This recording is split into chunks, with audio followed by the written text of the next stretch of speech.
Hi everyone, it's Amy Thomas with Catholic Pilgrim. If you've been following me this past week, you know that I've been talking a lot about the sex abuse scandals coming out of Pennsylvania. And I've done 2 previous videos. I asked my followers on Facebook and Instagram to ask me questions about sexual abuse and the crimes that that go with that. And the reason why I asked that question is because my background is in dealing with these types of crimes. My bachelor's degree is in criminology, where I study criminal behavior, and my master's degree is in applied behavioral science with an emphasis in sexual violence crimes. And so I've done a lot of work. I've worked with offenders, I've worked with victims, I've worked with the institutions that deal with both offenders and victims, and so I just have a lot of experience in this area. So I asked my followers to ask some questions, and I got a lot of questions. A lot of questions about victims, a lot of questions about offenders, and a lot of questions about how do we keep our kids safe? Where do we go from here? How do we ever trust anybody again? So my first video, they're on YouTube, covers the questions that people had about victims. My second video was on offenders and just getting into their mind and usually what is their background. That also is on YouTube under Catholic Pilgrim. And today what I'm going to focus on is the most important, I think, when thinking about where do we go from here. So everybody had a lot of questions about how do I ever trust anyone again? What do we tell our kids? Do I tell my kids anything?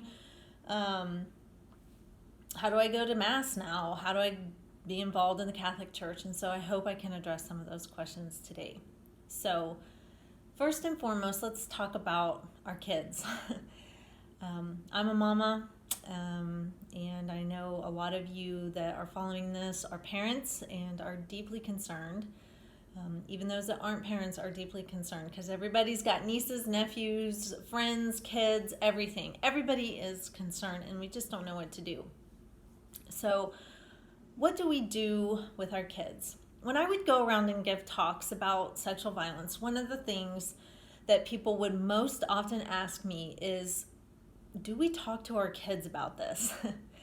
And I would always tell them, yes, of course, age appropriate. So when do I think parents should start talking to their kids? At the age of 2. Now, you're like, oh my gosh, I'm not going to talk to my kids about sexual violence at the age of 2. That's not what I'm talking about. At the age of 2, what we want to start doing is teaching our kids about their body, especially their private parts. Most parents kind of like to gloss over this because it's always uncomfortable. But we teach about nose, ears, tummies, arms, legs, but we also need to teach about their private parts and not to do it in a shameful, these are bad and dark and scary types of parts of our body. We need to do it just like we're teaching them the name for ear and the name for our tongue and the name for our shoulders and elbows and all that stuff. We want our kids to be comfortable and normal with talking about these parts, just like anything else. So one important thing is when you are talking and just teaching your kids anatomy, never name their private parts something other than they aren't. So we need to call it a vagina and we need to call it a penis. And I know that people are so uncomfortable saying that, but that's what we have to do. And the reason why is when parents give code names for these parts of the body. I've heard a story about a mother who would teach her daughter that her vagina was called her flower. So can you imagine if a little kid was coming up to a teacher and saying, Mrs. Smith, Johnny over there keeps touching my flower. And the teacher's like, oh, that's too bad. But what the girl really meant was that he was touching her vagina. And because the parents hadn't taught her that, she was using the name that she was taught. So rule number 1, around the age of 2, we want to be teaching our kids the correct terminology for their body parts.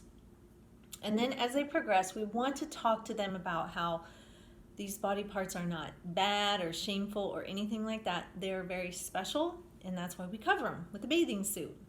And we don't show them to anybody unless we're getting changed or going to the bathroom, or if mommy and daddy have taken you to the doctor and we have to take you, the doctor needs to check something out.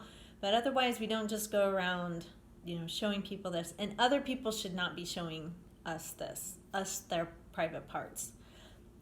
They're special and they're meant to be covered, and not because they're bad, but because they're just special. Okay, and then as you move on, parents are always very good about teaching their kids that stranger danger. But the reality is that if this is going to happen to a kid, it's going to be by someone the kid knows, a teacher, a coach, another kid in the neighborhood or that they're around, family members, really anybody. So something that we need to do as they get a little bit older is talk to them about how if anyone ever touches them down there, I need to know. So I tell my kids, if anybody ever touches you in your private parts, you need to come and tell your dad and I. And I will never be mad at you. I don't care who it is. And no matter what they tell you, they're not going to hurt you. You need to come and tell me, and it's not a secret. Another thing that is really important is not having secrets in the house, okay? Because that's one thing that abusers will do with very young kids is they'll do, this is our secret, this is our special secret, and kids get excited about that. And we don't, in my house, we don't keep secrets. I teach my kids we don't keep secrets from each other because I don't want them to learn at a young age that it's okay to keep secrets from mom and dad. We need to talk about things. So if anyone ever touches them, they need to come tell me immediately, and I will not be mad, and I will protect them, and I need to know. Also, if anyone asks them to touch them in their private parts, that's super key. Kids are very literal, so if you're like, well, they just said that no one could touch me there, so maybe I can touch somebody else there, that's another thing you have to talk to them about, is we are never allowed to touch anybody there. Those are their special parts, and we do not touch them. Okay, so another thing, sadly, that we have to be aware of is the proliferation of pornography. So kids are seeing pornography younger and younger. Remember what I said about offenders is one thing that I found in the offenders that I studied, every single one of them had been introduced to pornography at a very young age. And pornography is something that offenders use to groom kids because it sexually excites them. The kids are very curious and want to come back. So sometimes people will, offenders, maybe it's like a parent of one of your kids' friends. They will kind of test the waters by leaving pornography out to see if the kid reacts. And because the kids are curious, because it can sexually excite them, they may want to continue to come back over to the house. So one thing we have to do, unfortunately, is have this conversation about pornography. And unfortunately, we have to have it at pretty young ages. I would say once your kids start spending the night at anybody's house, you need to have the conversation about pornography. Now you're like, oh my gosh, I cannot have this conversation. Never fear. This book, Good Pictures, Bad Pictures, by Kristen Jensen and Gail Pointer, is perfect. It's very toned down. It's very appropriate for kids. We use this book with our two older girls. We haven't yet with our younger one, my little man. But it's a way to talk about it without you having to come up with the words on your own. And it talks about seeing good pictures and what those are, and bad pictures and what those are. And if we come across them, what do we do? And so it's really done very well. It's not, there's no pictures of pornography in here or anything like that. And what my family did is we just took one page a night and we read it and then we talked about it. And we let the kids ask us questions and stuff like that. And, one of the questions they would always ask, why would anybody want naked pictures of people on the computer? But they just are young and they didn't understand, and so we had to explain to them.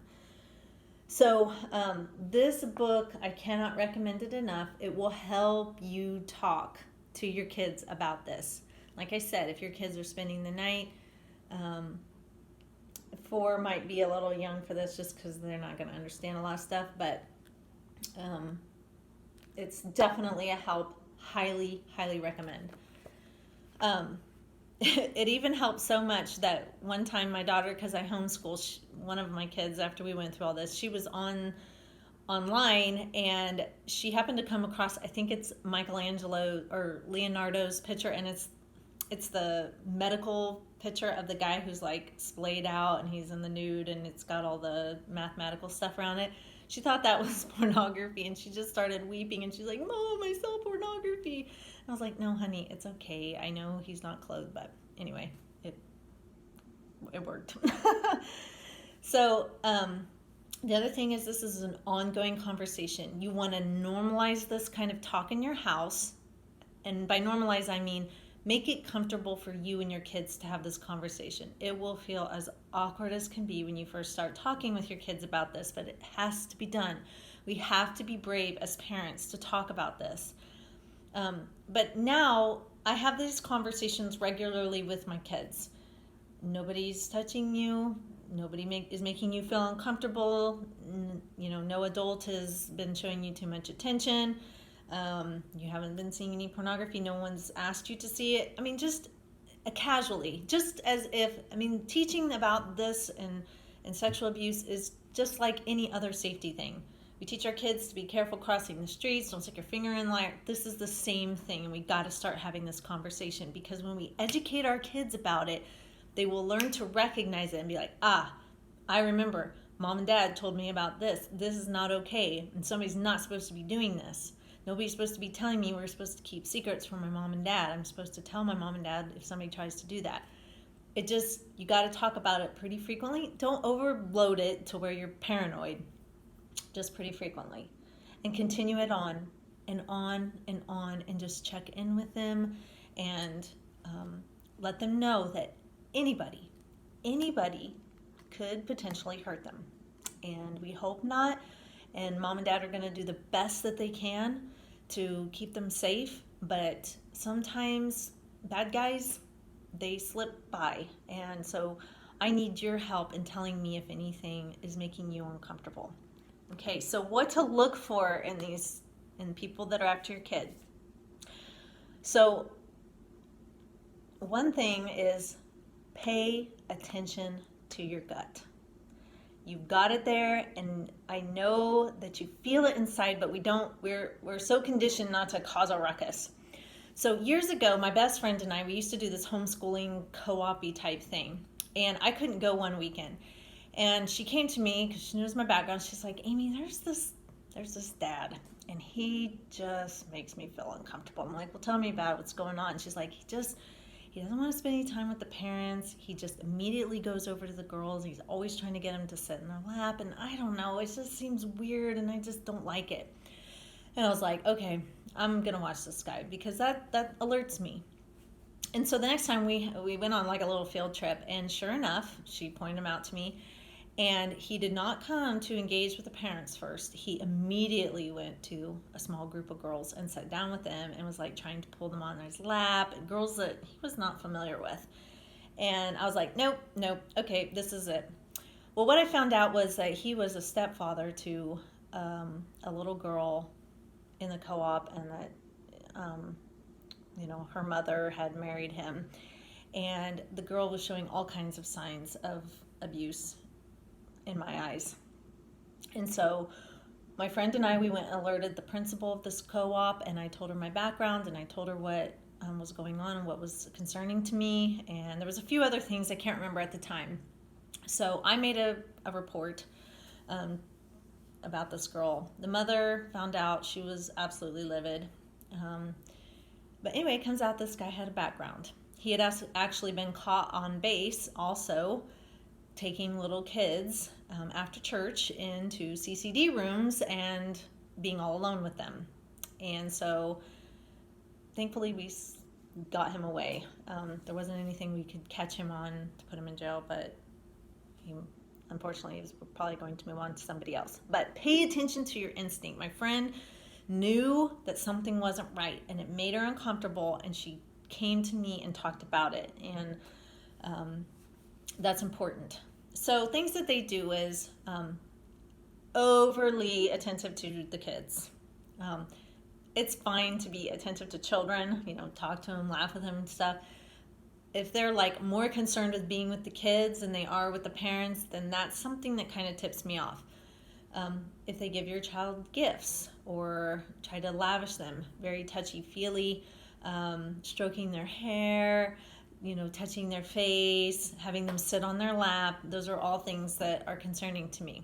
Now, not everybody needs to freak out if they see somebody, a family member sit their kids on their lap or something like that. These all come together into one.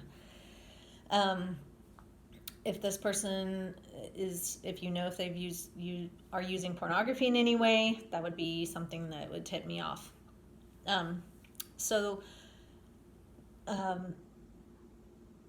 But the over attention to the kids is the biggest key to me.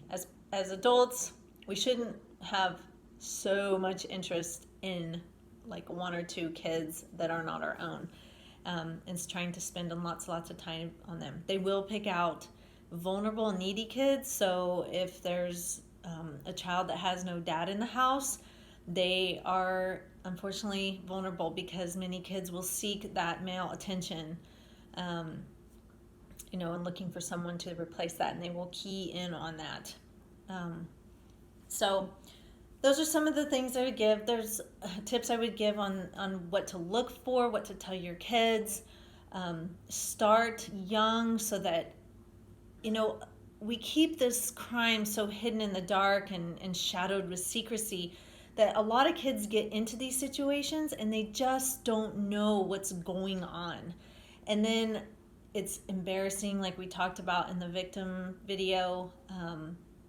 It's not usually violent, and so they're not being hurt, and so they've often been manipulated, they've often been coerced and groomed, and so we need to show kids these are the things that bad guys will do if they're trying to get to you, molesters and such. Obviously there are violent rapes and things of that nature, and if that were to happen to a kid, most likely you would know because of their size and just the nature of what would be going on. But when we don't talk about it, and then kids get into teenage years, and we see in all these, not all, in most of these cases in the Catholic Church, these are teen boys who are being preyed upon, and they don't know. When we haven't talked to our kids about this is such embarrassing stuff for them to come and tell us about. Father so-and-so is exposing himself to me. Oh my gosh, what is that? I thought priests were supposed to be good. If I tell my parents that, they are going to be so mad. So if we start younger, educating our kids on sexual violence and these types of crimes and molestation, and you need to talk to me, and we keep those lines of communication open, more than likely, kids are going to recognize it, come to you, and you can stop it before it gets bad, really bad. I also talked about earlier, get your kids off their cell phones. Yes, adults can be offenders, but kids as well. And too many kids are seeing pornography on their phones and acting it out and preying upon other kids. And so really 16 is like it for me. That's when my oldest got her phone. They don't need a smartphone. If you are worried about your kids being able to get a hold of you, there are flip phones. They are cheap. You can do that.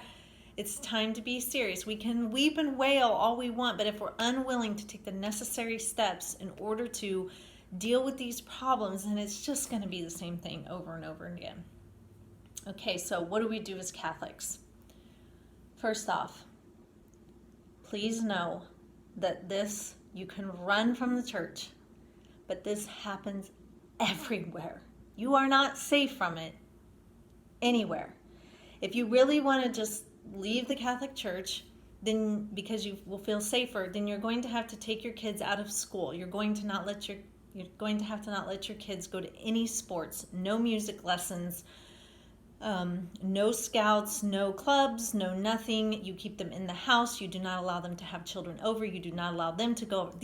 That's what you would have to do if you wanted to keep them completely safe, and then that's not living. That's not living. Better to equip your kids, train your kids, talk to your kids about this so that they can identify it and come to you and know that you're not going to be mad, no matter who it is, that you are going to fix this problem and that it's not their fault and that it's not supposed to happen. This is not an okay and appropriate behavior. Earlier, we start doing that, the better. I wish I had time to give like age-appropriate talks for each kid, but I just don't. So just know that you age-appropriate as you go along the way. Talk to them. So we shouldn't run from the Catholic Church, but there are things that I think we should do. One of the things that I'm going to do because of my background is I'm going to write the bishop in my diocese, and I'm going to offer my services to come in and talk to him if he wants to have me train his priests and bishops about sexual violence and understanding it, and how to make their parishioners feel safe. I am going to offer my services. I'm also going to write the head level of bishops, offer my services there. I don't know if they'll take it, but that's what I'm going to do. Not very many people are specialized in sexual violence crimes, and if it's something I can do to help, then I want to do it. Obviously, not everybody can do that because they're not trained in this. So what do? I would encourage all of you, talk to your priest and say, we want to have like a town hall meeting. We want to talk with you and the other priests in our church, and we want to tell you our frustrations and that we're scared, but that we want to be with our church, but we don't like not trusting you. And not enough priests and bishops are coming out and talking, and we want to hear what you have to say. And we want to tell you that things may be awkward for a while because we don't know if we can trust anymore. Our trust has been shattered because the hierarchy has not taken measures to make us feel like we can trust our kids around, people in the church. And so I think a town hall meeting to maybe hear what the priests have to say. Maybe you can bring in some training for people. I wish I could multiply myself. I'd be willing to do that. But have a talk. I am going to talk to our priests at my church, and I'm going to offer a training there, having a talk with the parents, whatever. I'm going to offer my services, but I think everybody needs to do it as well because we're all mad and we're all frustrated and we need to talk. Be respectful if you do to your priests. Not all are bad. And I know when we hear these things, we get very jaded and we want to lash out. Be respectful. There are good priests out there, and this is hard on them. Okay? Second thing is, a lot of you are concerned about how do I send my kid into the confessional. Most of these things don't happen in the confessional. But if you are concerned, I have a couple of suggestions that in that town hall meeting you can talk to your priest about. One is the old time confessionals. Those are great. There's a barrier there. Bring them back. 2, at my church in Las Vegas, there was 2 rooms we could go into confession. They had glass doors, so I could see my daughters when they went in, and the priest sat back behind a screen, but I could see them. I would have been able to see if anything happened. I couldn't hear anything they were saying, but I could see. That's an option. If you have like a room with some transparency, but you can't hear, that would be another option. At our parish in Charlottesville, Virginia, St. Thomas Aquinas, a lot of times the priest would spread out over the church, and they would play Gregorian chant over the speakers so that you couldn't hear anything, and then people would sit far, far away from each other and say their confessions like out in the open. You could see, but you couldn't hear anything. That's another option, especially with kids. I doubt kids are going to be telling the deepest, darkest secrets anyway, and I could never hear anybody. Nobody could ever hear anybody. The Gregorian chant worked nicely. Those are some options. Another thing I would suggest is in the altar boy room and the sacristy, when everybody's getting ready, have a dad present. Have a dad just there. You don't need to be rude. You don't need to be the bodyguard. But as a priest too, this keeps you safe. Dad can see that I'm not doing anything wrong, so no false accusations and don't have to worry about that. Keeps kids safe in case we do have a priest that's an offender. Just have a presence. That's something else I would suggest.